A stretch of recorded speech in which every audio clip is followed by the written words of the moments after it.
quando a gente pensa que no Pentecostes a igreja já atingiu o máximo, o cume da possibilidade, né, de grandeza, porque o Pentecostes é a plenitude da Páscoa.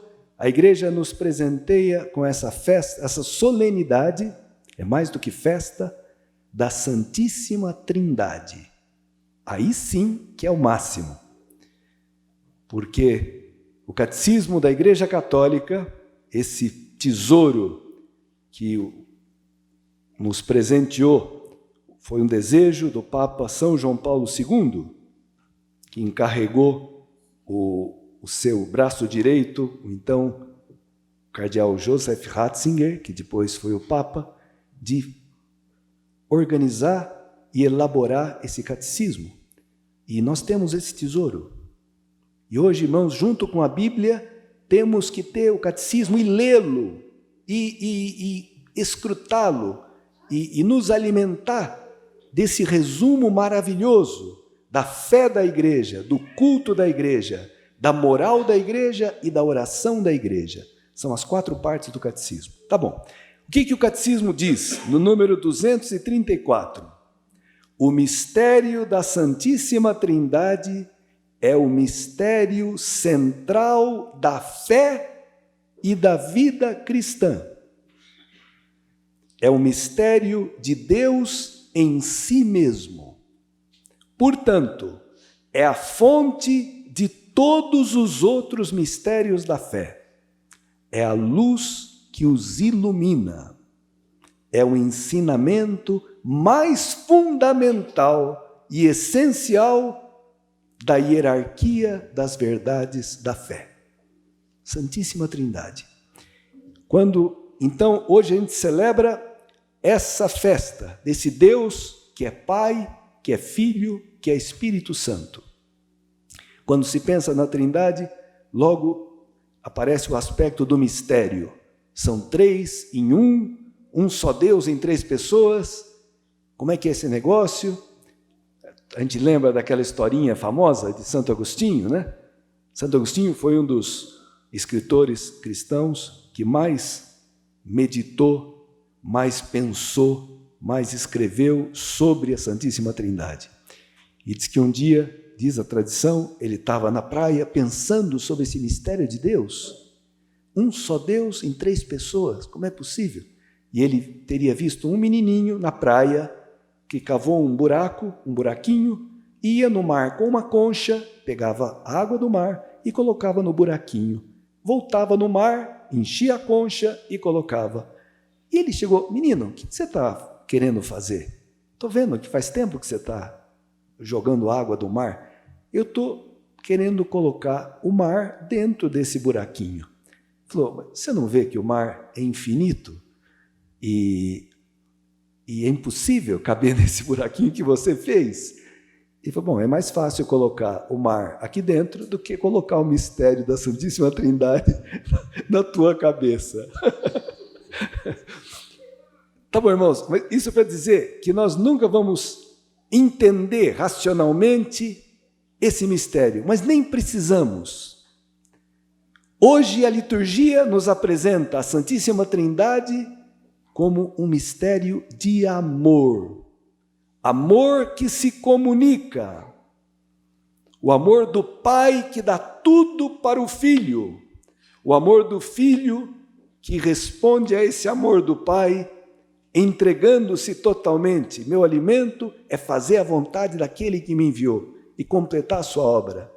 E desse amor do Pai pelo Filho, do Filho pelo Pai, é tão grande e eterno que é uma pessoa, é o Espírito Santo.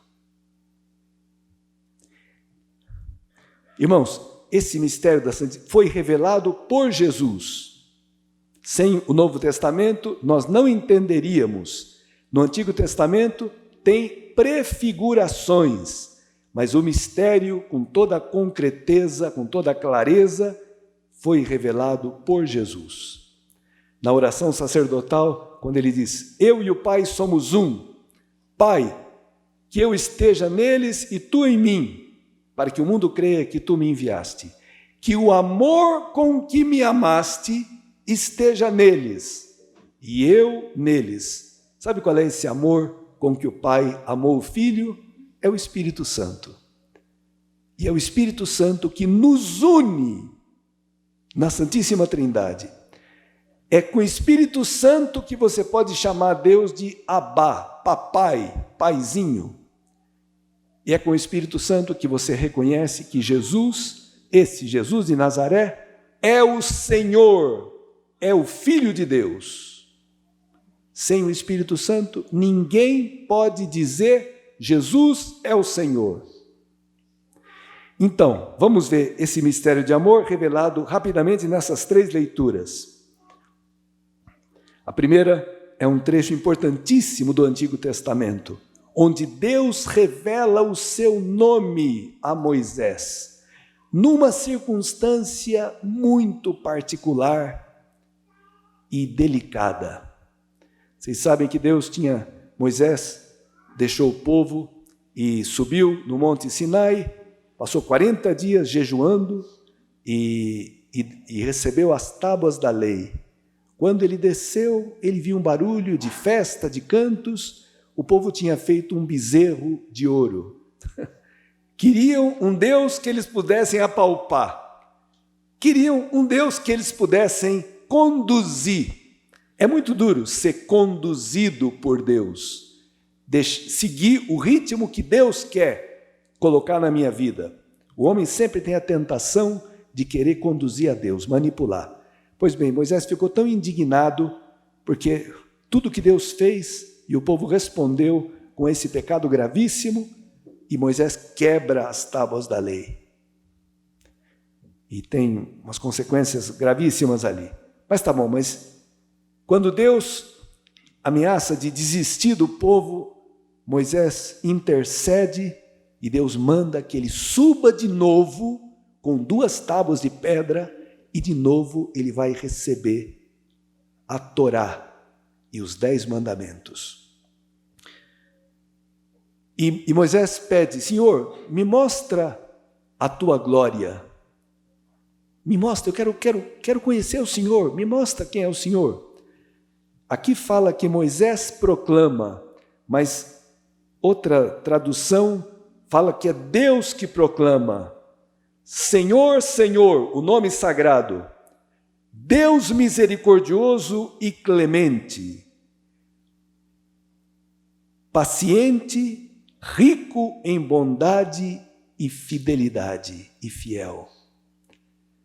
Irmãos, aqui Deus está revelando o seu nome, como Jesus, no Novo Testamento, falou: aprendei de mim que sou manso e humilde de coração. E a mansidão é algo maravilhoso, tem nada de ser um boi sonso e uma vaquinha de presépio, nada. A mansidão é o equilíbrio entre a ira excessiva e a falta de ira. É o equilíbrio, é o meio termo, onde tem a virtude, né? Aquele que consegue não reagir com violência, não pagar o mal com o mal, não se vingar. Deus é amor e Deus sabe perdoar e gosta de perdoar. E aqui é o que ele revela a Moisés. E Moisés, quando escuta aquela revelação de Deus, ele faz uma prece linda. Senhor, se nós achamos graça diante do Senhor, peço-te, caminha conosco. Porque Deus tinha falado: olha, eu não vou caminhar com vocês, porque eu não vou suportar essa cabeça dura, essa teimosia, essa falta de confiança. Moisés suplica: Senhor, caminha conosco, embora sejamos um povo de cabeça dura, perdoa nossas culpas e nossos pecados, e nos acolhe como propriedade tua. Deus escutou o pedido de Moisés, como Deus escutou a oração de Cristo na cruz. Pai, perdoa-lhes, porque não sabem o que fazem. Então, irmãos, é disso que nos fala o Evangelho, quando diz nesses versículos, são 3 versículos, mas de uma densidade imensa. O diálogo dentro do capítulo 3 de João, o diálogo com Nicodemos, aquele fariseu, aquele ancião judeu. Deus amou tanto o mundo que deu o seu Filho unigênito, único, para que não morra todo o que nele crer, mas tenha a vida eterna. Aqui, Deus está revelando também por que ele mandou Jesus Cristo. Bom, Deus criou tudo por amor. Tem um salmo que repete 20 e tantas vezes, porque eterno é seu amor, porque eterno é seu amor, porque eterno é seu amor. Diante da criação e do êxodo, da salvação que Deus fez com o povo hebreu. Pois bem, Deus não só criou tudo por amor, mas Deus vai resgatar esse mundo marcado pelo pecado por amor. E onde se manifestou o amor de Deus? Ele deu o seu Filho unigênito, único filho que ele tinha, legítimo, por natureza. E em São João, no primeiro capítulo, vai dizer: veio para o que era seu e os seus não o receberam. Aos que o receberam, deu-lhes o poder de se tornarem filhos de Deus. Olha só, irmãos. Então, nós, filhos adotivos, Deus nos amou tanto. E Jesus era um filho único, mas não era um filho único ciumento, que queria ser único. Não. Ele era tão amado, tão feliz, que ele quis que nós participássemos da sua felicidade. Tivéssemos o seu mesmo pai, pudéssemos chamar o seu pai de Abá, papai, paizinho. Por isso que, outro dia, uma coisa bonita, o pai é o amor, Deus Pai é o amor, o Filho é o amor feito visível, feito carne, e o Espírito Santo é o amor dentro de nós. O amor dentro de nós, o Espírito Santo. E quem acolhe esse amor tem a vida eterna. Irmãos, a vida eterna só Deus tem. E a vida eterna não é só uma vida que não acaba, porque também a vida no inferno não acaba, mas não é aquela vida eterna. A vida eterna é a vida feliz para sempre em comunhão com Deus, em comunhão com o Pai e com o Filho. Isso é vida eterna. E a vida eterna não é para depois da morte. A vida eterna começa aqui. Se eu creio, se eu acolho a Cristo, se eu estou em comunhão com Cristo, eu já tenho a vida eterna. E o que me mostra que eu tenho a vida eterna? Primeiro, se eu tenho confiança, porque se eu vivo no medo, se eu morro de medo, então significa que eu não tenho vida eterna dentro. A vida eterna é uma vida que não acaba, mas mais ainda, eu mostro que eu tenho vida eterna se eu tenho o Espírito de Cristo. E como é que eu sei que eu tenho o Espírito de Cristo? Se eu amo, se eu sou capaz de amar, de perdoar, de amar até os inimigos. Porque Deus ama os inimigos. Quais inimigos? Os outros? Não, a mim. Faz nascer o sol sobre os bons e os maus. Faz cair a chuva sobre os justos e os injustos. Tá bom, irmãos, então uma palavra maravilhosa. Que coisa, me lembro quando eu era adolescente e escutei esse evangelho que dizia: Deus não enviou seu Filho para condenar o mundo, mas para que o mundo seja salvo. Quantas vezes eu tinha uma atitude de condenação, porque estava escandalizado da injustiça, porque os pecadores eram os outros, os injustos eram os outros. Então, até que Deus teve misericórdia, foi me mostrando quem era eu. Foi me revelando os meus pecados. E eu fui vendo que se Ele me condenasse, eu estaria roubado. Graças a Deus, Cristo não veio condenar, veio salvar, veio perdoar.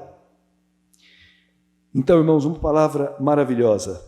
E só para encerrar, a segunda leitura é uma exortação fantástica. E Deus amou o mundo na cruz. Na cruz, o Pai manifestou até que ponto nos ama, dando o seu Filho único, o justo pelos injustos, nós, o santo pelos pecadores. Na cruz, o Filho se entregou totalmente ao Pai e a nós. Não resistiu, pagou a nossa conta, pagou a nossa dívida. Nos libertou do pecado. O pecado, o que é, irmãos? O pecado o pecado deturpa a nossa visão de Deus. O pecado faz com que eu veja Deus não como um amigo, não como um pai. O pecado faz com que eu veja Deus como um inimigo, alguém chato que me limita, que tira a minha liberdade, alguém que não me ama. Que coisa horrível! Isso é mentira! Isso não é verdade? Então, para mostrar o amor de Deus, Cristo fez essa loucura. Carregou sobre si a minha injustiça, o meu pecado, o teu, e ressuscitou. Quer dizer, o amor dele foi maior do que os nossos pecados. E na cruz, por que ele fez tudo isso? Por que o Pai entregou o seu Filho? Por que Cristo se entregou? Para que o Espírito Santo, o amor eterno, infinito, entre o Pai e o Filho, fosse derramado nos nossos corações. Por isso que é o finalzinho da segunda carta aos Coríntios, uma exortação. Irmãos, alegrai-vos. A alegria nasce de eu saber que Cristo está vivo, que Ele ressuscitou, que Ele me ama, que Ele me perdoa. Trabalhai no vosso aperfeiçoamento. Quanto que nós temos que caminhar para a perfeição, quanto que nós temos que nos corrigir, quanto que nós temos que crescer no amor. Encorajai-vos, porque a gente pode desanimar os outros com as nossas atitudes e com a nossa pouca fé. Encorajai-vos, cultivai a concórdia, porque tem gente que parece que cultiva a discórdia. O que é a concórdia? Mesmo coração. Cultivai o amor, vivei em paz, e o Deus do amor e da paz estará convosco. E olha que coisa, saudai-vos uns aos outros com o beijo santo. Na igreja primitiva não se dava só um cumprimento assim de mão. Os cristãos batizados, filhos do mesmo pai e da mesma mãe que é a igreja, se beijavam em sinal de comunhão, de fraternidade e de perdão, porque os cristãos se perdoam. Se Deus me perdoa, como é que eu não vou perdoar os outros? Por isso, no final da celebração, saudai-vos uns aos outros com o beijo santo. Todos os santos vos saúdam, e termina com uma saudação trinitária. Olha que coisa bonita. A graça do Senhor Jesus Cristo. Graça é o dom, é o amor generoso. O amor de Deus, esse amor é o ágape, é esse amor de doação, esse amor de entrega, esse amor. E a comunhão do Espírito Santo estejam com todos vós. O que é próprio do Espírito Santo? A comunhão. O Espírito Santo cria comunhão. O demônio divide, separa. O Espírito Santo une, congrega. Onde está o Espírito Santo? Ali tem comunhão, tem alegria, tem concórdia. Que coisa linda, irmãos. Nós somos todos chamados a participar, a sermos a igreja de Cristo, o corpo de Cristo que foi batizado em nome do Pai, do Filho e do Espírito Santo. E daqui a pouco nós vamos ter o corpo de Cristo nessa mesa, porque o Padre invoca o Espírito Santo. O Espírito do Pai desce sobre aquele pouco de pão e vinho e aquilo se torna o corpo e o sangue de Cristo. Que coisa! Assim, todo culto, toda a liturgia da igreja é um grande hino à Santíssima Trindade. Por isso que agora, encerrando, nós vamos rezar o credo, que é uma profissão de fé trinitária Creio em Deus Pai, creio em Jesus Cristo, creio no Espírito Santo. Tudo na igreja é trindade. Tá bom?